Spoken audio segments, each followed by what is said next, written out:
নমস্কার, আপনারা দেখছেন বাংলা এমডি নিউজ। গঙ্গাসাগরে সরকারি বাস পরিষেবা থাকলেও বাসের অভাব থেকে গেল জয়দেব মেলায়।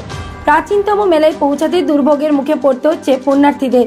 বোঝাই যাচ্ছে সরকারি পরিষেবার কি হাল। সমালোচনায় সরব বিরোধীরা। 144 বছর পর মহাকুম্ভ নিয়ে সরগরম গোটা দেশ। বাংলায় পাশাপাশি মকরের দিন এই রাজ্যের গঙ্গাসাগরে পূর্ণ স্নানের রেওয়াজ বিশ্বজুড়ে। আবার মকরের ভোরে কবি জয়দেবের পীঠস্থান বীরভূমের কেন্দুলিতে অজয়ে ডুব দেওয়ার জন্য লক্ষ লক্ষ মানুষের ভিড় হয়। মকরের পরে অজয়ের জলে স্নান করলে তা গঙ্গা স্নানের সমান বলে কথিত। তাই পশ্চিম বর্ধমান, বাঁকুড়া, পুরুলিয়া থেকেও বহু মানুষ আসেন পূর্ণ স্নানে অজয়ে। অংশ নেন জয়দেব মেলায়। গঙ্গাসাগরে 350টি সরকারি বাস চললেও জয়দেব মেলায় অভাব এসবিএসটিসি বাসের। রুটের বাসকে জয়দেব মেলা পর্যন্ত টেনে নিয়ে গিয়ে কোনো রকমের গণপরিবহন পরিষেবা চালু রাখার চেষ্টা। এসবিএসটিসির চেয়ারম্যান সুভাষ মণ্ডল জানান, জয়দেব মেলাও ঐতিহাসিক স্থান। বাঁকুড়া, বর্ধমান থেকে বহু মানুষ আসেন। এর জন্য এসবিএসটিসির বীরভূম থেকে কলকাতাগামী বাস জয়দেব হয়ে যাবে। পশ্চিম বর্ধমানের দুর্গাপুর থেকে নিমাই দাসের রিপোর্ট, বাংলা এমজি নিউজ। দেখুন, প্রতি বছর এই সাগর মেলা, যে মেলাকে কেন্দ্র করে লক্ষ লক্ষ পুণ্যার্থী সেখানে আসেন কপিল মুনির আশ্রমে এবং পুণ্য স্নানের জন্য। বাংলার মুখ্যমন্ত্রী মাননীয় মমতা বন্দ্যোপাধ্যায় প্রতি বছরই তাদের যাতে কোনো অসুবিধা না হয় তার জন্য সব রকমভাবে সব ব্যবস্থাপনা উদ্যোগ নেন এবং বেশ কিছু মন্ত্রীদের দায়িত্বে এই সাগর মেলা থাকে, যাতে পুণ্যার্থীরা সঠিকভাবে এসে তারা পুণ্য স্নান করতে পারেন, দর্শন করতে পারেন এবং গন্তব্যস্থলে বাড়ি ফিরতে পারেন। পরিবহনের একটা বিশেষ ভূমিকা আছে। মুখ্যমন্ত্রীর অনুপ্রেরণায় পরিবহন সেখানে একটা বিশাল ভূমিকা পালন করে।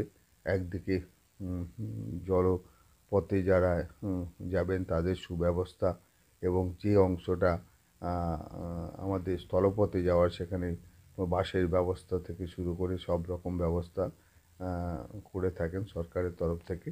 এবারেও তার ব্যবস্থা হয়েছে। আমাদের সাউথ বেঙ্গলেরও অনেক বাস সেখানে পুণ্যার্থীদের পরিবহনের জন্য সেখানে চলে গেছে এবং সেখানে তারা সাগর মেলা শেষ করে তারপরে তারা আবার রুটে ফিরবে।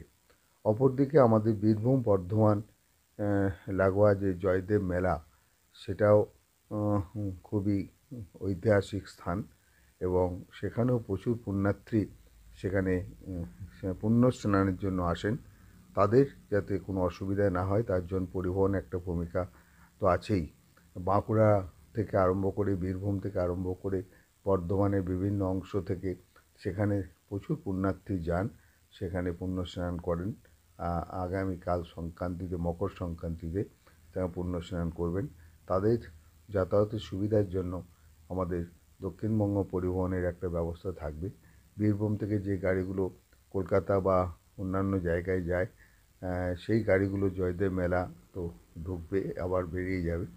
আবার বাঁকুড়া থেকে আরম্ভ করে বর্ধমানের বিভিন্ন অংশে যে গাড়িগুলো আমাদের দুর্গাপুরের দিকে আসছে, সেগুলো জয়দেব মেলা পর্যন্ত যাওয়ার ব্যবস্থা হয়েছে। অতএব পুণ্যার্থীদের জন্য কোনো অসুবিধা না হয় সেদিকে বিশেষ নজর রাখা হয়েছে। আমাদের ট্রাফিক থেকে তারা কন্ট্রোল করবেন কোন গাড়িগুলো কখন যাবে, পুণ্যার্থীরা কখন সেখানে বেশিরভাগ যান। এবং দুর্গাপুর স্টেশনে একটা ক্যাম্পের ব্যবস্থা হয়েছে। সেই ক্যাম্পে এসে তারা যারা যাবেন ওখানে তাদের ব্যবস্থা বা তাদের কোনো অসুবিধা যাতে না হয় তার জন্য আমাদের ভলেন্টিয়াররা সেখানে থাকবে। এরকম একটা যাতে সুষ্ঠুভাবে সব কিছু হয় এবং পুণ্যার্থীরা সঠিকভাবে পৌঁছাতে পারে তার ব্যবস্থা করা হয়েছে। হ্যাঁ, যে গাড়িগুলো আমাদের বাঁকুড়া, পুরুলিয়া থেকে দুর্গাপুরে আসে স্টেশনে, সেইগুলো আমরা জয়দেব মেলা পর্যন্ত পরিষেবা দেবো। কতগুলো বাস থাকে? হ্যাঁ, রুটের বাস তো অনেক থাকে এবং আমরা এসডিএম বা প্রশাসনের সঙ্গে আলোচনা করেছি যাতে কোনো অসুবিধা না হয় সেই দিকটা আমাদেরকে তাদের দাবি মতো জানাবে। এবং সেরকমভাবে আমাদের এমডি সাহেব সেই লিয়াজও মেনটেন করবেন। সেই দাদা 3টার থেকে আমরা ট্রেনে চেপে আসছি। আমরা এইখানে যা পরিষেবা ঠিকমতো পাচ্ছি না এবং খাবার দাবার খুব একটা পাচ্ছি না। একটু যদি বাসের আরও একটু বেশি যোগাযোগ হয়। কি বাসে যাবেন? আমরা যেভাবে আমাদের এখান থেকে সরকার ঠিক করেছে। সরকারি বাস আছে কোনো? সরকারি বাস কোনো আমরা পাচ্ছি না। ওই যারা বলে দিচ্ছে মাইকে এই বাসেই চাপুন, আমাদের ওইভাবেই আমাদেরকে নির্ভর করতে হচ্ছে এবং ছেলে মেয়েরা আমাদের প্রচুর কষ্ট পাচ্ছে। সরকারি বাস কিছু নাই? না, সরকারি বাসের কোনো ব্যবস্থা দেখতে পাচ্ছি না এখানে। কি চাইছেন কি? আমরা চাইছি প্রচুর বাস এবং সরকারি হোক বেসরকারি হোক, আমরা সুষ্ঠুভাবে যেমন জয়দেবে পৌঁছতে পারি। আমরা মেলায় সুষ্ঠুভাবে যেতে চাই। অনেক সাধু সন্ন্যাসী মা বোনেরা আছেন, প্রত্যেকে প্রচণ্ড কষ্ট পাচ্ছেন। হ্যাঁ, সকাল সেই 3টায় আমরা আসছি পুরুলিয়ার থেকে, জল সুদ্ধা খেতে পাইনি, জানেন, দাঁড়িয়েছি। আমার নাম উত্তম মণ্ডল, কোটালডি গ্রাম। ভাড়া এখানে তো কোনো ঠিক ঠিকানা নেই।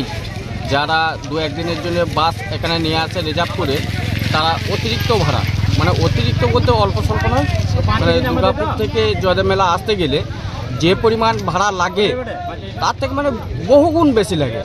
তার জন্যে আমার সরকারের কাছে আবেদন যে সরকারি বাস পরিষেবা চালু থাক, তাহলে মানুষ খুবই একটাও কি চলছে এখনো পর্যন্ত? না, এখনো পর্যন্ত দেখতে পাইনি সরকারি বাস। মেলায় তো প্রচুর মানুষের আগমন, প্রচুর মানুষের আগমন, তো সেই সব মানুষ সুষ্ঠুভাবে বাকি সব কিছু পরিষেবা যেভাবে সুন্দর, সেটা বাস পরিবহন ব্যবস্থাটা যদি সুন্দর হয় সব থেকে ভালো হয়। দাঁড়ায়ও না। আর সব থেকে সমস্যা একটা, যেটা লোকাল মানুষের ক্ষেত্রে জয়দেব মেলা আসার যে মকর স্নান করতে আসা, সেই লোকাল মানুষরা কোনো বাসে চাপতে পারে না। এটাও এক মানে বহুত বড় সমস্যা। কি চাইছেন এখন আপনারা? এখন সরকারি কিছু বাস যদি এখানে চলে, সব থেকে মানে পুণ্যার্থীরা খুবই উপকৃত হবে। কি নাম আপনার? আমার নাম বিমল পাল এবং এই স্থানীয় গ্রামবাসী হিসাবে আমি সকল পুণ্যার্থীকে আমন্ত্রণ জানাচ্ছি।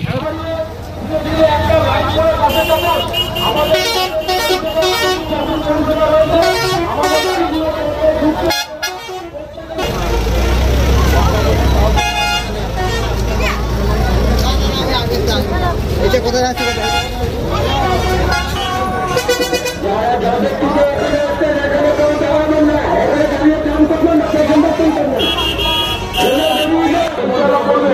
আপনারা কিন্তু গাড়ির গেট খুলবেন না। ভলেন্টিয়াররা না বললে বলা পর্যন্ত আপনারা গাড়ির গেট খুলবেন না। ভলেন্টিয়াররা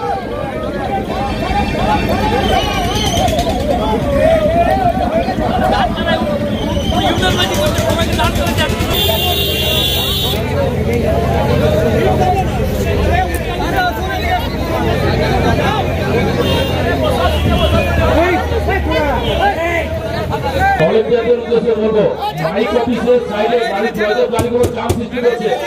ভলেন্টিয়ার যারা রয়েছেন তাদের উদ্দেশ্যে বলবো যে মাইক অফিসের বাস স্ট্যান্ডের বাইরে বার করবেন। যে সমস্ত ভলেন্টিয়াররা বাস স্ট্যান্ডের ভেতরে আছে তাদের উদ্দেশ্যে বলছি, মাইক অফিসের পেছন দিক থেকে 55 49 54 45 আপনাদের গাড়ির কার্ডগুলো নিয়ে যাবেন। 57 99 আর 54 45 গাড়ির কার্ড নেবেন। 47 22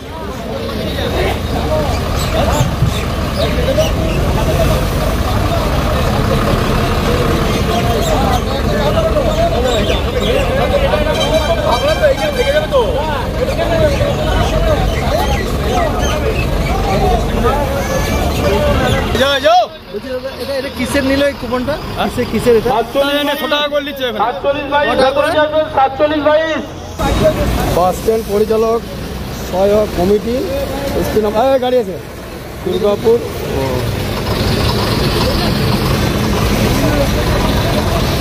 কি করে বলবো, আমরা 6 টাকা করে নিচ্ছে।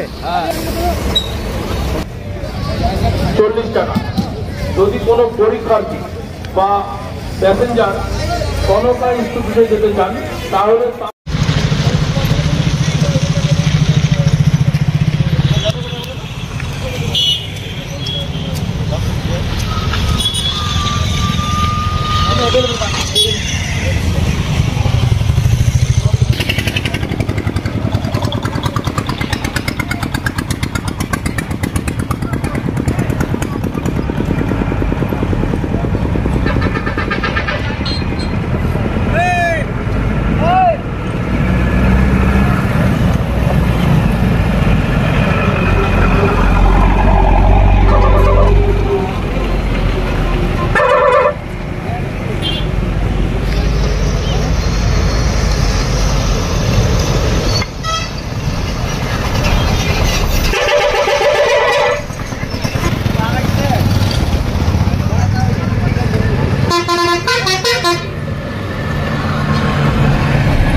করুন।